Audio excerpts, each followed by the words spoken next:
a gente ter que buscar muitas palavras para descrever um acontecimento, mas esse é o caso do que está acontecendo agora entre Donald Trump e Elon Musk. É difícil, como é que a gente caracteriza o que está acontecendo entre eles? Pauleira pura, barraco, saíram no braço, um cuspindo na cara do outro, é o mínimo que dá para falar do que aconteceu nessa amizade que havia sido descrita poucas semanas atrás por ambos como um caso de amor entre os dois, entre esses dois bilionários. Essa disputa entre eles escalou em questão de segundos. Não foi de dias, de semanas que a relação veio se esgarçando, em questão de segundos, e como cada um é dono de uma rede social, quer dizer, o pessoal ficou pulando de rede social para rede social para ver até onde iam os xingamentos. Gente, foi longe. Confiram. O empresário sul-africano associou Trump ao bilionário acusado de pedofilia e outros crimes sexuais Jeffrey Epstein, que se suicidou em 2019 em meio às investigações. Musk afirma que Trump está nos arquivos de Epstein e que este seria o motivo da suposta lista com os nomes dos envolvidos não ter sido divulgada. Ele não detalhou como teria conseguido acesso aos arquivos. É a continuação de uma troca de ataques que começou pouco depois de Musk deixar o governo americano na semana passada. O dono da Tesla e da SpaceX criticou o projeto de lei sobre impostos e gastos da Casa Branca, chamando o documento de abominação repugnante. Nesta quinta, afirmou que Trump não teria vencido as eleições sem seu apoio. Como resposta, Trump se disse decepcionado com o bilionário e ameaçou cancelar contratos e subsídios do governo com as empresas de Musk. O republicano afirmou que o empresário enlouqueceu com a saída do governo. A discussão ofuscou a ligação entre Trump e o líder chinês Xi Jinping. Os dois conversaram por mais de 1 hora a respeito das relações comerciais entre os países. O presidente americano afirmou que a conversa foi muito boa, resultando em uma conclusão muito positiva para os dois lados. I think we're in very good shape with China and the trade deal. By the way, he invited me to China and I invited him here. We both accepted. Do lado chinês, Xi Jinping pediu que Washington retire as medidas negativas tomadas contra Pequim e pediu que a relação entre os países busque resultados favoráveis. Depois da conversa desta quinta, uma reunião entre as equipes econômicas e comerciais foi marcada, mas ainda precisa ter uma localização definida. Pode, você vê, né, ofuscou mesmo, né, uma conversa entre os dois maiores contendores do conflito geopolítico hoje, mas a conversa, a briga, o barraco aí entre os dois bilionários, tem um ponto importante, que é o seguinte: até aqui o Trump já brigou feio, e saiu xingando um monte de gente, mas em geral, um monte de gente que dependia dele e tinha medo dele. Com Elon Musk parece ser diferente.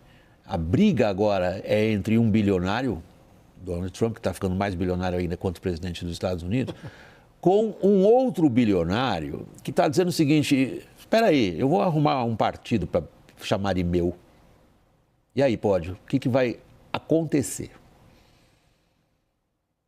William, como você marcou muito bem, primeiro que, enfim, não é de muito de surpreender, né, esta briga. Na verdade, a surpresa é o quão rápido ela acabou acontecendo, né? Mas dados aí alguns elementos, né, e há tanto um elemento psicológico, digamos assim, né, quer dizer, uma questão de personalidade narcisística, egocentrismo, tendências paranoicas, né, porque é uma parte talvez que os psicólogos ou psiquiatras poderão analisar, mas a parte que me cabe como cientista político é olhar o lado político, né? De fato, havia aí divergências políticas muito importantes entre o Elon Musk e o Donald Trump. Para começar, para ficar apenas num exemplo, a questão das tarifas, que é central na política do Donald Trump, foi algo que o Elon Musk sempre foi contrário, né? O Musk, que é alguém que fundou uma empresa de veículos elétricos, também apostava muito na questão de transição energética, preocupado com a questão do clima, né? Ele era muito bem visto em certos círculos que são muito contrários à visão do Donald Trump antes de se juntar ao governo, né?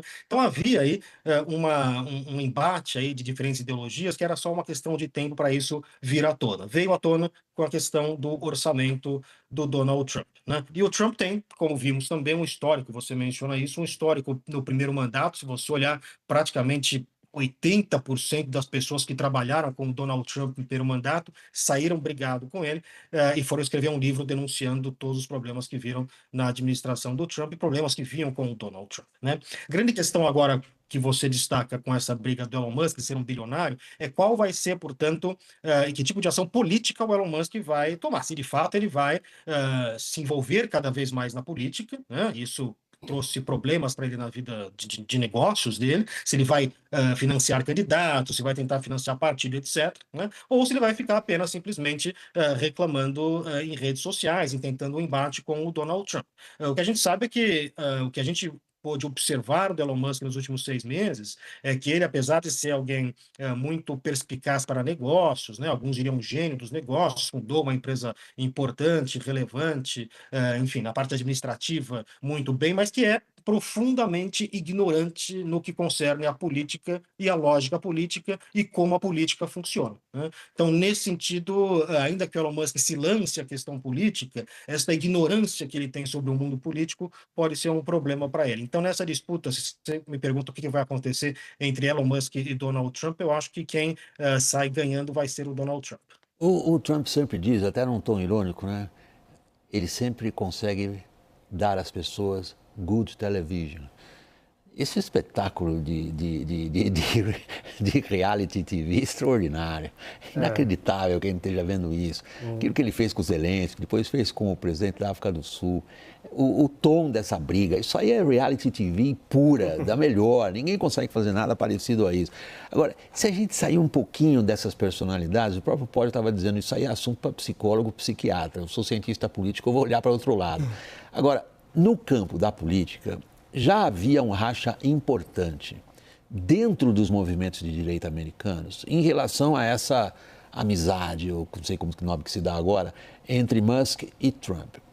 Boa parte do próprio movimento do Trump, se a gente considerar o Steve Bannon como um seu ideólogo, pediu hoje uma investigação criminal contra o Musk, dizendo que ele é um imigrante ilegal. Mas o Bannon já vinha dizendo, olha, isto aqui não é o nosso movimento. Musk e os bilionários não representam a revolução cultural, ou que nome se quiser dar isso, que Trump vem trazendo. O que a briga significa nesse campo da direita americana? O que une eles é a coisa anti-woke, anti-diversidade, equidade e inclusão. Nisso eles estão juntos e é uma adesão recente do Elon Musk a isso depois que um filho dele se tornou uma mulher transgênero e se colocou contra o pai. Ela também é comunista e tirou o sobrenome e isso chocou, magoou profundamente o Elon Musk. Ele disse, eu perdi meu filho para a cultura woke. Foi esse o movimento que ele fez. Nas outras áreas todas, ele pensa e tem interesses completamente diferentes. Tanto que todos os pleitos dele no governo foram rejeitados. Foi por isso que ele saiu de forma tão raivosa, né? Foi o Joe Biden quem deu subsídios para os carros elétricos, para a Tesla. E é isso que está no pacote, a retirada desses subsídios, né? Primeira coisa, ele quis que a Agência Federal de Aviação contratasse a Starlink. A agência falou, não vou contratar, não vou usar satélite só para o controle aéreo, não, isso tem conflito de interesse. Ele queria nomear o comandante da NASA, onde ele tem interesse da SpaceX, também o Trump recusou. Então, assim, ele era um financiador da campanha do Obama, um admirador do Obama. Ele participou do primeiro conselho empresarial do primeiro governo do Trump, ficou pouco tempo e saiu dizendo que o Trump era um idiota e um palhaço. Foram essas duas palavras que ele usou. Então, assim, não há visões iguais. E o Musk, se ele criar um partido... e outra, ele é um imigrante. E essa indústria de tecnologia depende dos imigrantes. E a gente está vendo o estrago. Amanhã nós vamos ver o estrago na economia americana quando sair o relatório de empregos. Que está havendo queda de contratação, não por falta de demanda, mas porque não tem gente para contratar, porque não tem imigrante mais, mão de obra imigrante, como havia antes. E isso o Banco Central não tem como resolver. Então, não tem como cortar juros para resolver isso, até porque tem uma pressão inflacionária. Então, assim, se ele cria um partido com o dinheiro que ele tem e com o alto-falante, que é o X, ele faz um estrago no Partido Republicano. Eu queria nesse ponto que você está levantando. Porque num dos momentos da briga hoje, ele diz o seguinte, ô Trump, quem elegeu você fui eu. Isso. né? E ele faz essa ameaça, exatamente essa que você está mencionando, Lorival. Ele diz o seguinte: deixa eu ir aos republicanos, e ele fala para os republicanos assim: vocês são uns trouxas. É assim a linguagem, não sou eu que estou falando. Foi assim que eles se conversaram. Assim, o Trump fica aí mais uns 3 anos e pouco, eu vou ficar mais uns 40. Ele está insinuando, eu passo a pergunta a você, já com aquela lembrança que nosso tempo está super curto, tem um pouquinho mais de 1 minuto ainda. Ele está dizendo que ele é capaz de refazer uma espécie de partido republicano. Isso é realista? William, hoje quem domina completamente o Partido Republicano, e é um trabalho já de uma década, né, é o Donald Trump. Donald Trump ele consegue o começo, né, desse predomínio no partido a partir da sua primeira eleição, mas na sua segunda eleição, nesse seu segundo mandato, ele consolidou de vez o domínio completo sobre o Partido Republicano, né? E a ideia que hoje predomina no Partido Republicano é mais essa ala populista representada pelo Donald Trump do que essa ala mais libertária, tecnocrática representada pelo Elon Musk, que hoje em dia ele é minoritária dentro do partido. Então, se ele pretende alguma transformação, isso vai ser algo que vai demorar muito tempo, né? Não é de uma hora para outra, é algo que vai demandar bastante esforço e que vai ter que se provar como é que isso vai performar do ponto de vista eleitoral. Então, uma estrada longa pela frente. Como disse, o Elon Musk é alguém que tem muita perspicácia no campo da economia, mas ainda precisa provar que ele conhece alguma coisa ou se aprendeu alguma coisa de política nos últimos 6 meses. Por último, Lorival, 1 minutinho ainda que nos resta. Xi Jinping e Donald Trump combinaram hoje que vão continuar conversando. O peso disso qual seria?